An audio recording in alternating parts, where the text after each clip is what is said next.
పార్టీలకు కాకుండా ఇక్కడ బీదవాళ్ళు చాలా నష్టపోయారు. వాళ్ళకి ఏ విధంగానన్నా మీరు సహకారం ఇచ్చి వాళ్ళు వర్షముల్లా ఎండకు వండుకొని తినడానికి కూడా గూడు లేదు, వాళ్ళకి ఒక కుంట ల్యాండ్ కూడా లేదు. దయచేసి ఏ ప్రభుత్వమైనా సరే ఈ బీద వాళ్ళకు సహాయం చేయాలని నేను నా మనస్ఫూర్తిగా కోరుకుంటున్నా. కొంతమంది నాయకులు కూడా వచ్చి కొంచెం వాళ్ళ చేతనైన వరకు ఆదుకున్నారు, బియ్యమో ఉప్పో పప్పో ఇచ్చిర్రు.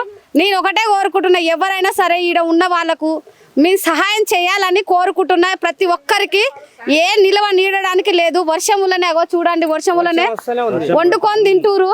గత ప్రభుత్వం కూడా అరే బీద వాళ్ళే వీళ్ళ దగ్గరికి ఎందుకోవాలనుకురు. ఈ ప్రభుత్వం కూడా బీద వాళ్ళని వదిలేసిరో వదిలేదో నాకు తెలియదు, కాకపోతే కూలగొట్టిరు. అది ఏమైంది, గతం జరిగిందాన్ని తవ్వుకుంటూ పోవద్దు.